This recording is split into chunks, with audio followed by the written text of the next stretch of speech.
Today I have the honor to interview renowned filmmaker, here present, Jon Gress, also founder and director of Jaguar Films in Fort Lauderdale, Florida.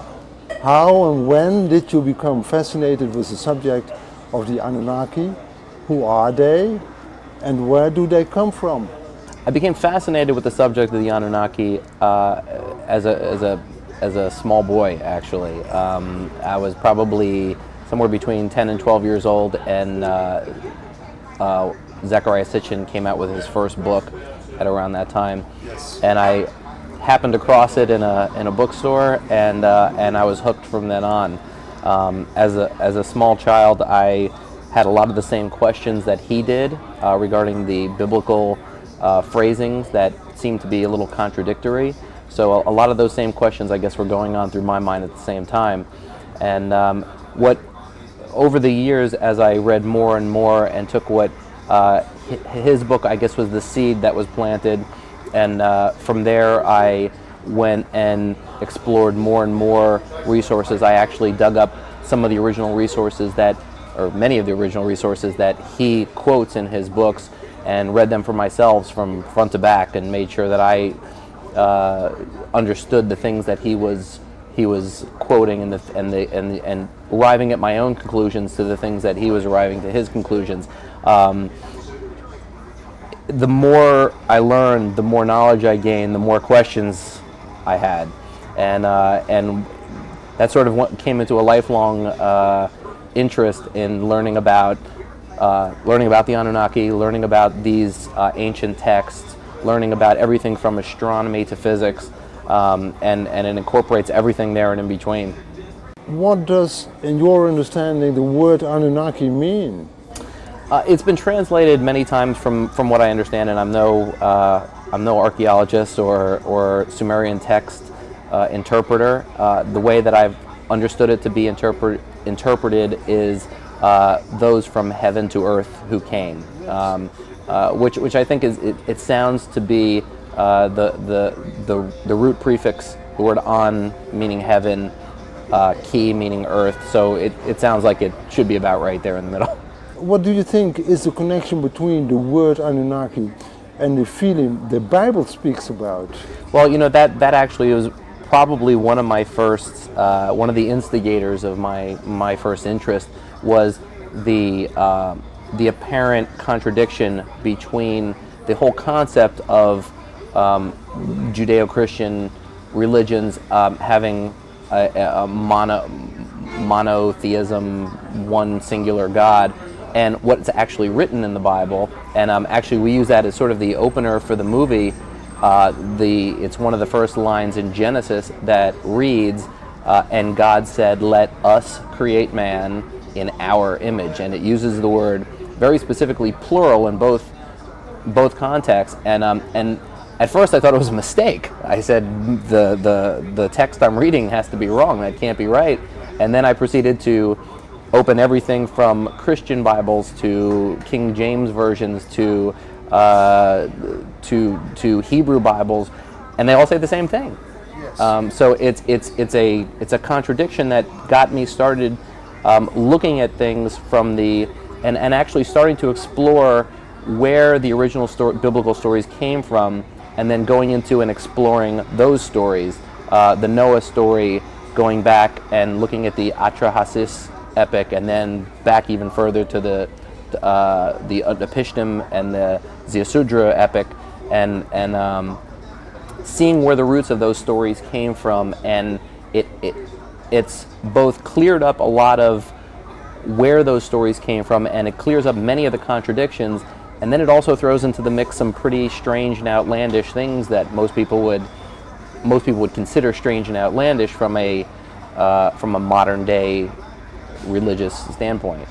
Your plan is to create a trilogy about the Anunnaki, and we have to go into who were they, where did they come from, right, and what were they doing here. Who are the Anunnaki? Where are they from? Well, let's start with the first part of that, which is actually kind of interesting. Over the years, as I think I'd mentioned to you earlier, that I started a news group many years ago, which was basically an open forum for people to discuss their knowledge of pretty much everything having to do with the Anunnaki. I found that there's so many holes still left in what we know about Sumerian stories that getting additional input from additional places was very important to me, because people hold little bits of knowledge, little bits of truths in family stories and ancient religious things that they might have heard from different religions and different parts of the world, that I thought that was a very important thing for me to dive into, and not just listen to one author or one source. So that was a very important thing. The second part was that it's a very controversial issue.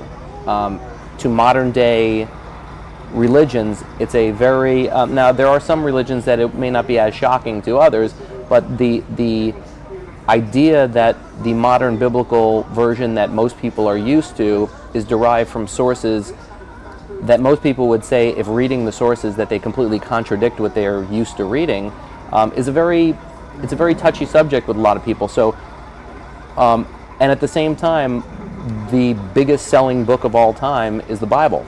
Yes. The greatest selling book.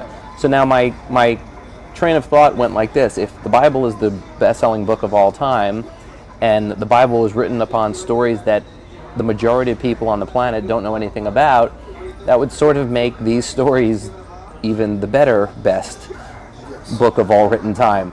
So knowing that I was going to get a lot of resistance and a lot of outcry for the topic to begin with, rather than taking it from a sensationalist standpoint and beating people over the head with the alien theory, I said, let me introduce the stories as best I can, as accurately as I can to what we see, without interjecting my viewpoint on them, but more or less introduce them to the stories, the characters of the stories, and try to keep them as accurate as possible. And we can throw in a little fiction here and there to make the story interesting, because people don't want a history lesson, and this wasn't meant to be a documentary. It was meant to be an entertainment factor too. But while we're entertaining and while we're making it a science fiction, we're also very gently introducing them to all of the actual characters in the Sumerian pantheon and the Sumerian stories and legends, and they're getting an actual history lesson from the Sumerian viewpoint at the same time. And the reason we broke it into 3 movies was for that reason. The first movie is a modern day story, and the modern day story is a fiction, and it was taken from the standpoint that of all the Sumerian stories, they all talk about, there's a lot of texts that talk about the arrival, there's a lot of texts that talk about while the Anunnaki were here, and there's few that talk about their departure, but not in enough to where I felt that it was really summed up that they all just left one day. So the first movie is actually the second in the trilogy, which is a modern day tale, and basically addresses the Anunnaki story from the point of the flood, the deluge, up until today. Okay. Basically. The second movie in the trilogy, I felt that after people were introduced and interested enough to do what our actors who worked on the movie, who didn't know much about the topic when we first started, everybody who comes into context and is gently introduced to it becomes enamored with the topic and wants to learn more and more and more. So my feeling was, rather than beat people over the head with it, gently introduce them to a very interesting story, let them absorb it gently without putting any kind of threat to their personal beliefs in it. And then once they absorb the story, then when we introduce the second story is a tale of the entire story of the Anunnaki from the beginning of their existence to the beginning of our existence up until the flood. So it addresses their prehistory up until the flood. And the interesting thing and the nice thing about it will be they will already be in tune with a lot of the characters, because they'll know them all from the first movie, and they'll know sort of some of the backstory. And then the third movie takes place from current day, and it's sort of a projection into the future with an interesting twist. Is it already known when this movie maybe will be released? We're hoping, again, this is a completely independent film, and we did this for a number of reasons. Number one, for complete creative control. Number two, we're a special effects company, so we sort of had the wherewithal to try to set a new standard for small independent films, to do some things that haven't been done by a small independent film before. That's the positive side. The flip side of that coin is that because we're a small independent production, we don't have hundreds of people working around the clock on this film, so it takes us a little bit longer to get it done than most films, especially accomplishing as much as we're trying to accomplish. We're hoping that we'll be releasing it by the end of the year. The end of the year. And then you will start the next year on Anunnaki number 2. Right, which will be titled Anunnaki 2. You stated that Anunnaki number 2 will cause a tidal wave. What makes you think it will do that? Well, the hopes is, and again, I don't approach it from being sensationalist. I'm not really, I don't like to go down that alley. It's not my personality. Anybody who knows me knows that I'm not a sensationalist kind of a person. And I think it's sort of a hackneyed and cliche thing to do at this point. I mean, everybody's got the new thing that causes the big emotional uprising in people. I don't even have to name names. Everybody knows can name off the top of their head a list of films that are the newest outrage, I think. And my object was not to approach it from there, and that's exactly why I did this first one as a gentle introduction to the topic. My hopes is that people will truly become interested in the topic, because this is not made up. I mean, although the story is a fiction, these are texts that we've found and have been deciphered and are as credible as the biblical versions that we know. They may not be as well known, and they may not be as adopted as the biblical versions, but truly it's been found that many of the stories that we read in the Bible are actually based on these earlier stories. So if you believe in the Bible, which many people do, the majority of people do, it sort of stands to reason that they would then at least not be offended enough to take a look at these stories. Where the tidal wave comes in, though, is that these stories are vastly different than the biblical ones, and they've been censored and edited in the versions that you read in the Bible so dramatically. And I'll give you an example. This is an interesting. You talked about technology and such, and this is something that we came about in doing a science fiction. We try to keep as accurately to the ancient Sumerian inscribings and carvings and artwork that we could find when we did the designs for the ships in this. And truly, the Sumerian versions of the text call them flying machines to some degree. They had names for them. In Mesopotamia, there's carvings, and the Assyrian carvings of the gods, they actually show them riding in these flying machines. They have names for them, landing sites for them. So what we did is we took the original carvings and we created a reverse engineered them, if you will, to create a working ship. And what we found out was actually extremely interesting. While going through this with some scientists who are in the aeronautical field, we said, well, this is sort of a plausible design, but you know, this wouldn't be very efficient for flying under circumstances. It would be great for flying low altitudes with the wings spread. And then I came up with the idea, well, what if we folded the wings in for other type of takeoff? I had gone through some Indian Hindu texts and descriptions of other types of ships from ancient texts.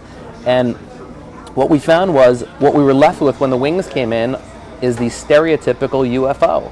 The stereotypical UFO design is what you're left with, which then again, of course, led us into trying to reverse engineer some of that.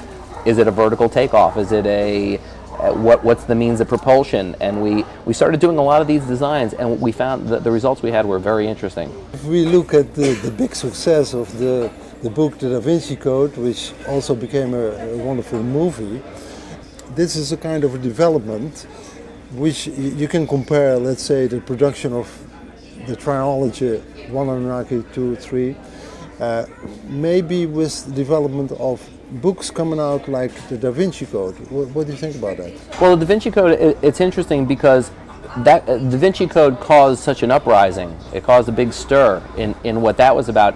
And if you look at the time scale of Anunnaki story and Da Vinci Code, the Da Vinci Code is actually only a small portion after what would be Anunnaki 1, this first one Anunnaki, the first movie.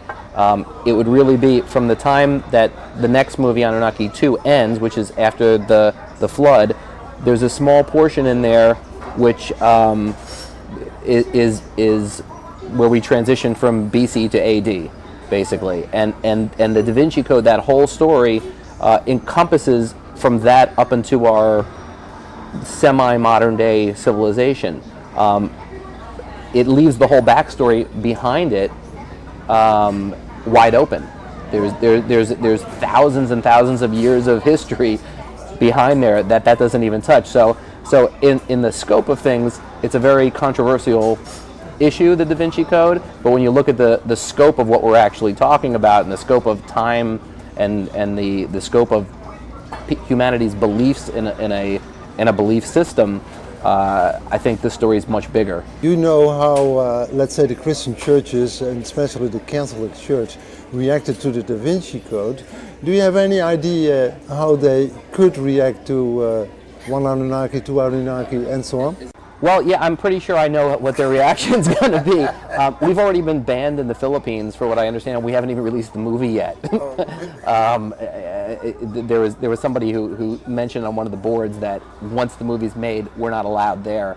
And I don't know if that's true or not, but it sort of sets the tone for the way it's going to be. There's a lot of controversy on the subject. I think that there's definitely going to be we're definitely going to have our share of outcry for the topic in general.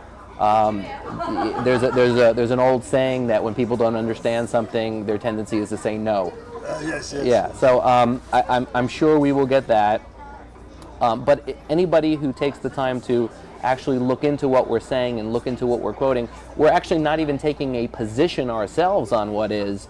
We're just trying to retell a story that's been, if not completely squelched, pushed under the carpet so that it's not made known. I mean, for a story that the entire Bible is based upon, or the majority of the Bible is based upon, the well-known parts of the Bible are based upon, to not be known by the majority of people is kind of an interesting phenomenon right there. 7 years ago, in the year 2000, Zachariah Sitchin, he went to Rome, and he talked there with Corrado Balducci. Maybe you know about him. I've heard about that. Yes. Now, Corrado Balducci, he says, of course the universe, there are many civilizations all over the place. What was interesting about, I don't know if it was that conversation or a conversation that followed with the Catholic Church, was that, from what I understand, the Catholic Church had made a statement in that realm of time saying that for there to be other life on other planets would not be inconsistent with the religious precepts of the religion. And that brings us to sort of another point why, to me personally, I don't really understand what the big outrage would be. Although I do understand it's almost a definite thing. The ancient stories of the Anunnaki talk about the Anunnaki talking within themselves about there being a greater creator, which brings up another interesting point. When I first started the script for this movie, and when I first started doing some initial testing of what people's thoughts were, there was this big swell of people who seemed to pit creationalism against evolutionary starts. And what we found was, as I got farther and farther in the book, that the two fit together almost perfectly. There's no reason why there can't be creationalism and evolution, and in fact, they support each other. They support that they're both right. So what we sort of became our coined term with the movie is that creationalism and evolutionism is you're both right and you're both wrong. It became sort of the coined term. It's everybody's right and everybody's wrong. the Anunnaki created us in their image. So what's your opinion about this? Well, that's another really, that was one of my most fascinating topics, and from the research and the studying I've done on the topic, it's more than just a simple question. It's more than just a simple question of did they create us. It's a question of the nature of celestial creation also. According to Sitchin and some other scientists, there's some phenomenon in our immediate galaxy that don't make a lot of sense. The moon and the Earth being next to each other are one of those things that don't make a lot of sense. The composition's not right. The size of the moon compared to the Earth is not right. So there, I think it's pretty well determined that there was some sort of collision that happened on Earth at some point in history that cut away a piece of the Earth and caused the continents to do this shifting to fill the gap or to replace the gap that was left. And I think that they even believe that somewhere in the Pacific Ocean is the point of impact where that gap would have taken place because of the depth and whatnot. That collision could very well have taken place with the planet that the Anunnaki eventually developed on, that they came to be on. So if that be the case, we're really the same particulate matter, the same DNA, the same molecules of creation. We're probably on both planets at the same time, meaning that we could have developed from a similar chain, from a similar construct, but they developed this way and we developed that way. Similar to an animal that develops, you take two animals that are the same species and put them in two different places, they will eventually evolve into different species. They may have evolved ahead of us and we were behind, and they did a little genetic upgrade to bring us up to speed with them. But I don't think it's that far-fetched to believe that they created us, creationalism in some manner, that a God created us, but yet evolutionary, that we were actually came to be anyway, that we were evolving up to that point to begin with. So that's kind of what I was talking about, evolutionary theory and creational theory sort of working together, not against each other. Erik van Däniken, and he said I think it was his first book, were the gods astronauts, right? I think that was the title. Now one of his latest books is The Gods Were Astronauts. So now Sitchin says the fact that we have been created by aliens, that does not mean that there is no divine power in the universe. Absolutely, and in fact what I said before was exactly that, was that there were texts that show the Anunnaki talking about not feeling good about playing, in quotations, playing God. They had their own feelings about not tampering with God's work, let's call it. So I think they had some sort of higher being type of thought process going on there too. The god Anu, I think he was the father of Enki and Enlil, the two gods who came to this planet to colonize this planet here. Right. He was not in favor of being created a being as a Lulu Amelu, which means primitive worker. Right. I think he was against it, right? There was many of them that were against it, and if you and again, these things may sound outlandish to people listening, but if you would take them and put them into a construct that we can identify with, let's say we take a primitive chimpanzee or orangutan, and now we splice our DNA with it and get this hybrid primate, I think a lot of people would have a problem with that, which is already apparent in the cloning issue that's going on around the world. And then if you would start drawing a parallel where they created mankind and then started forming relationships and families and procreating with these beings they created, once people started forming relationships and procreating with these hybrid chimpanzee or orangutan primates, I think you'd have a lot of people throwing their arms up and having a temper tantrum with that too. So you can definitely see the parallels and why it doesn't sound that far-fetched when you draw those kind of parallels. Alvin Toffler, do you know about him? He wrote a book in the 70s, Future Shock. And he said that we will go into a period of time that there will be many, many new developments, and because of this, many people not being able to cope with all those new developments and being shocked by all this new information coming up. And how do you see that? It's shocking, you know, to know that. I would be lying if I said that once I started digging into all this, that my whole perception of what many people's lives are based on has changed dramatically over the years. When you see the original scripts and the original transcripts of what these stories that people are believing in were based upon, and it doesn't change necessarily your morals, it just changes your outlook on the rituals that have been created, which we call religion, and really, I would say the rituals of it are the thing that become change for people, and would be maybe changed by it, because and that's not to say that tradition isn't good.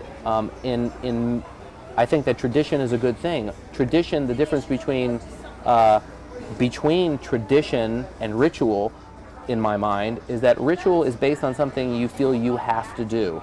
You have to do this because of what the Bible says, what this religion says, what that religion says. Tradition is something you do because it's part of your history, and you do because you enjoy doing it and because it celebrates your history. So I think that there is a transition there for me personally between what I see people doing as ritual and as something that they feel they have to do, and then when you look at the original script, you say, well, you know what, everything they're believing, everything that they're looking at is based on something that's not the story that they're actually reading.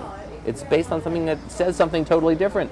So you know, if you tell somebody that a friend walked into a store, and in that store, the person at the counter picked up a gun and shot the person next to him, well, that sounds like a horrible event. If you leave out the portion where the person that came in was an escaped criminal who was also holding a gun, the whole concept of the story changes. Well, people are reading and believing in things that the story that was actually the derivation is completely different than what they're believing in. So, in a way, it's people have been sold somewhat of a false bill of goods. Do you have a certain goal with those three movies?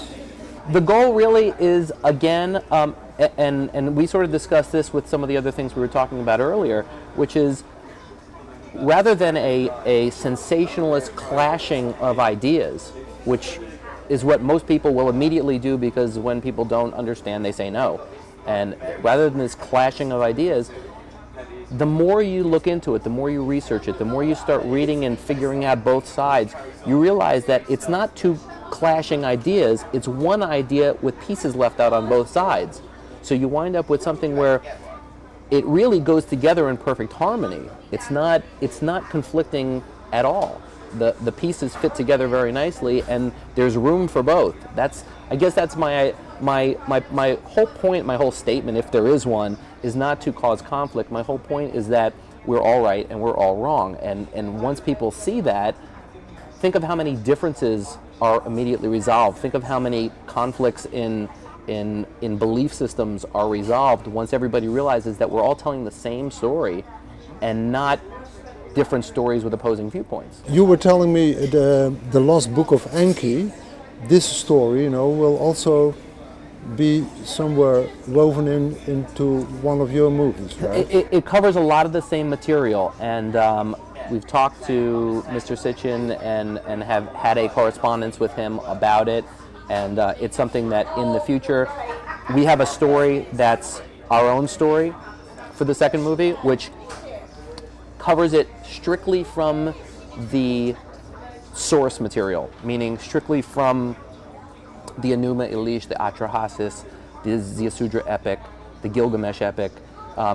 We've taken that from all of those Kramer's books and all the people who did the original Mesopotamian transliteration work. We've taken and made our own story from that. The thing I enjoyed about Sitchin's book was that he had this human side to it, and if that's a good word for it, but he had a human side to it, and a side that showed the Anunnaki's position. It showed from their standpoint what this was, and I thought that that was a really it was a nice touch, and I really enjoyed that, and I thought that that would be a great thing to add if it works out, if it comes to pass that happens. So the latest book by Sitchin, you mentioned that is The End of Day. Did this give you more information than you already had about the whole subject? You know what? He's done an amazing life's work that's beyond my comprehension. The amount of information he's distilled and brought down and been able to put together is just astounding. A lot of the information is stuff that I've known. A lot of the information is stuff that he has correlated in the more recent years. That's extremely interesting.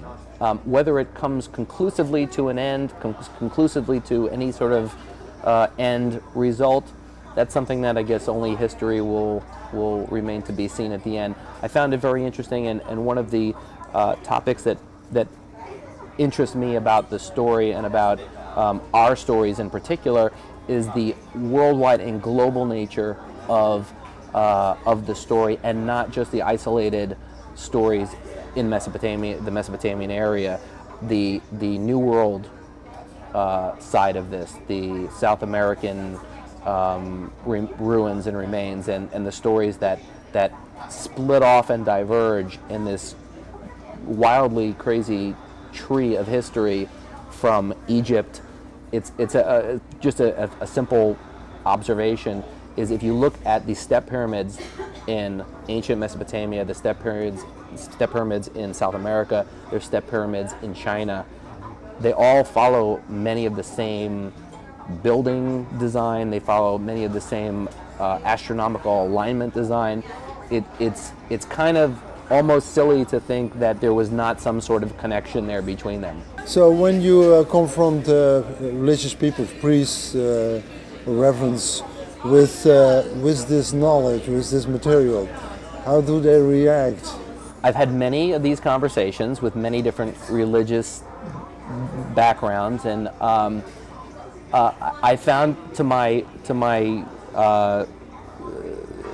curiosity that many of them will talk about it for a little while, up to a point. Up to a point. The minute you hit upon what I like to call the boundary lines, you hit upon the hard and fast contradictions that are written, they basically shut down on you and don't want to talk about it anymore. And they really, I've yet to run across some that will continue to discuss in an open-minded way what we're being presented with. Once we hit a certain point, they basically just shut down and don't want to talk about it, because now you're threatening the base of their principles, which to me, again, it's not really I'm not on the attack. I'm not trying to be controversial. Communication. It's to me it makes perfect sense, and it's not contradictory really in any way. It if anything, it supports their belief. So sitting in front of me, who? Steve Roth, playing the role of Marduk. Marduk. And who is Marduk?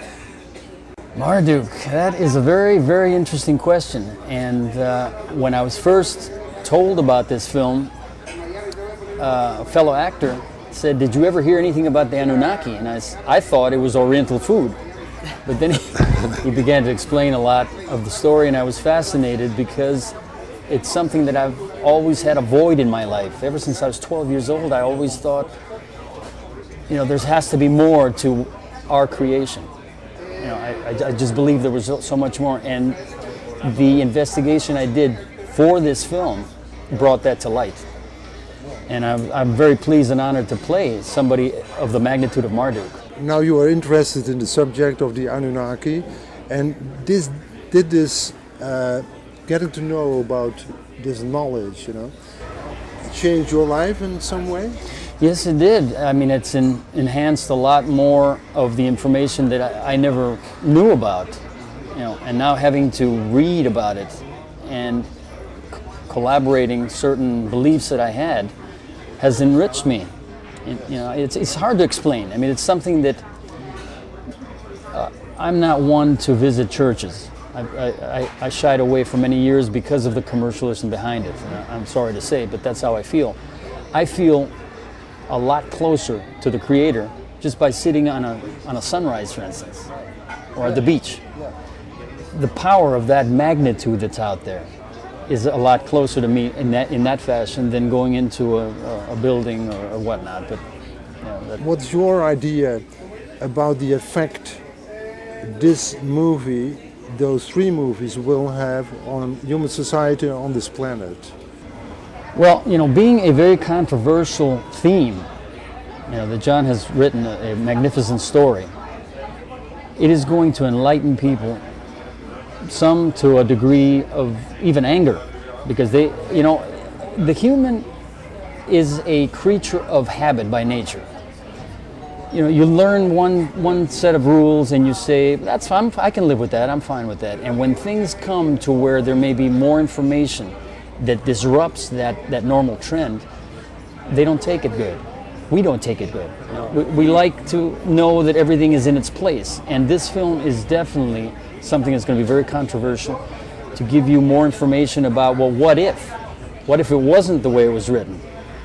Now, for instance, you give an example that the Vatican will feel this very controversial and will put their 2 cents in the way they did with the Da Vinci Code, because they have certain beliefs, and this is disrupting those beliefs.